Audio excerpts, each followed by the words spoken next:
Okay, all right. So now we're on section 9.3. That is the dependent sample. So here too, you might be comparing two samples, but uh, we'll be using dependent samples and we are comparing it based on what their means. All right. It's just similar to that of the the one sample t-test. But here, what makes the difference is that we might have a sample size, and that sample size that we pick, and the individuals in those sample size are given two different things or two different data points. That makes it the dependent. So we are not changing our sample size. It doesn't mean that we have population one for which you drew a sample size from it, and we have population two for which you drew another sample size, and that makes it the independent. But here, when we talk about dependent, it means that the same individuals or the same samples or the same sample size is giving two different outcomes. Okay, so in here, it means that the sample size is not the first score or the first the data point given by, or if I'm to explain it much better, in case we have the own class, we could have the sample size to be 8, and new class the sample size is 8, so it shouldn't be 8 plus 8, which makes it 16 sample size. But in all, it's the same individual that are actually giving these two outcomes. So in like in that scenario, we consider them as what the dependent what samples. So the sample size is just the same. I'm explaining it much better so that you don't confuse this with the T approach. So we have the sample size, which we have small sample size, but if you mistakenly consider the dependent sample size as the independent sample size for small sample size, then we are going to make a very big mistake in our conclusion. All right, so you have to know the difference. Always for dependents, the same individual are given two different outcomes, so note it within the question.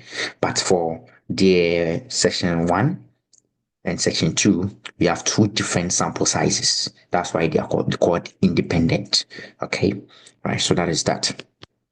So how do we do this? In such scenarios like this, if they are dependent samples or they are paired dependent samples, then it reduces it back to one sample t test.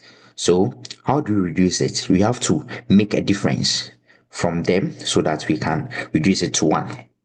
So here we are having two different samples. So we have two samples from one sample size, that is 8, and we have to subtract their difference. So the D here becomes our one sample size. Okay, so we give them their difference, then we get our D. So now we focus on the D. We don't need the previous data given to us. So now the D is now our data. So we have just one sample data.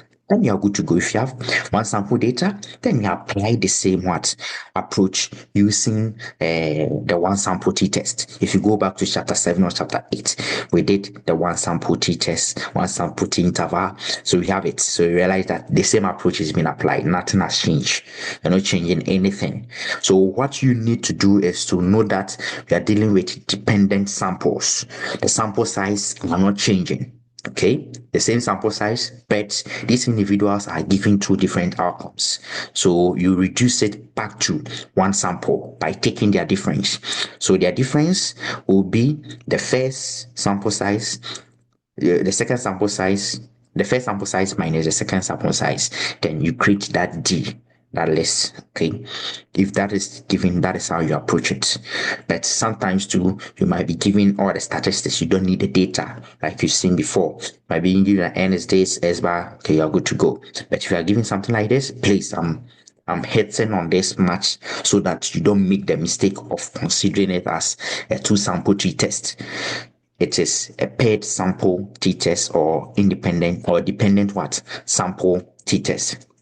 That happens, we reduce it back to one sample and we consider it as one sample t-test, and it follows suit. Nothing is changing. The whole idea, this is the same idea that we've done in one sample t-test. Okay, nothing is changing. Nothing is changing. The same thing. Forget about the notations that we are using here. If you understand the one sample t-test, just apply the same idea. Nothing is changing. Nothing is changing. Nothing is changing. Okay. nothing is changing. So now our S bar, so if you could see this, realize that these are things that we've done before. If you revisit my previous lecture notes, you realize that they are the same one sample t-test. These were the same approach that we are going through. I don't want you to think that it becomes something different. Just know that it's something you've learned before. But now, the same individual, we are taking two different measurements from them. Now we want to reduce that two measurements to one measurement. So that is called a D. And we are good to go. We apply the same idea. Nothing is changing. Nothing is changing. Okay. So that was what we are doing. And now since we have own class, we've gotten two different methods. So our mu1 minus mu2 become mu d. So here in the hypothesis testing, realize that in the one sample case, the H naught considers that of the inclusiveness and that of the equality. Right? Okay, so it could be less or equal to, greater or equal to, based on how you state it. But always, when given situation like this, your mu d might be 0.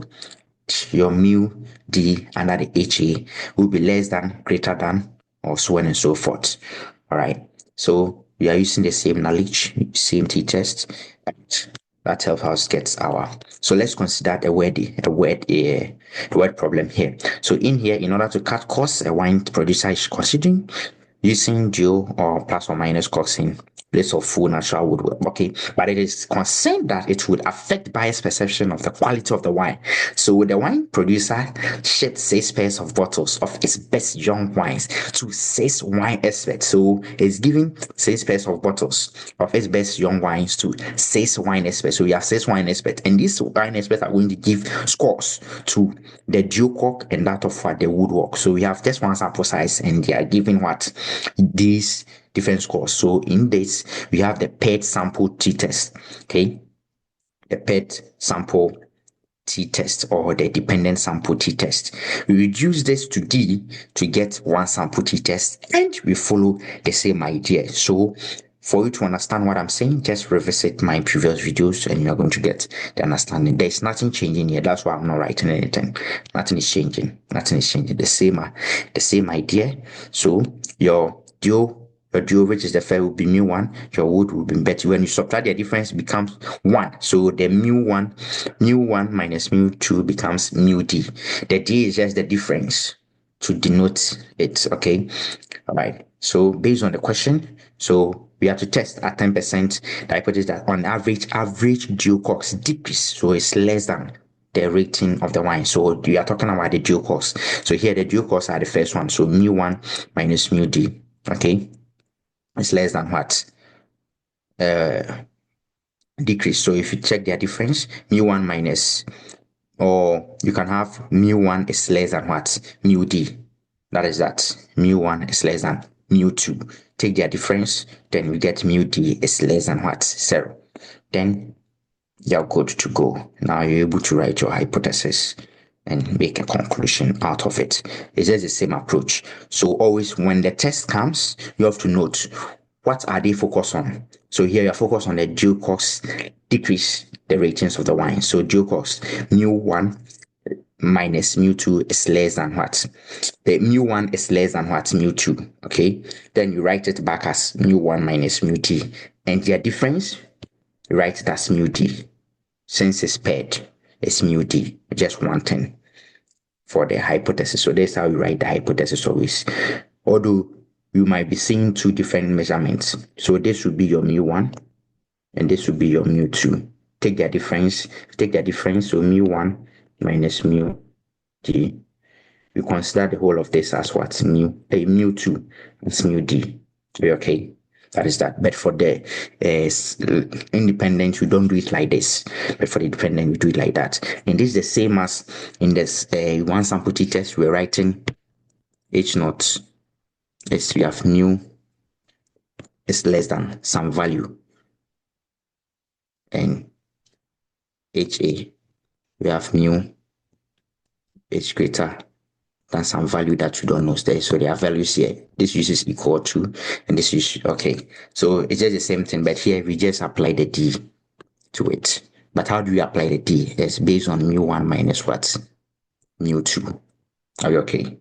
Then If we are saying that the whole of this difference, we want to make it as what mu d, just to give us some difference, but it's just the same approach. Nothing is changing.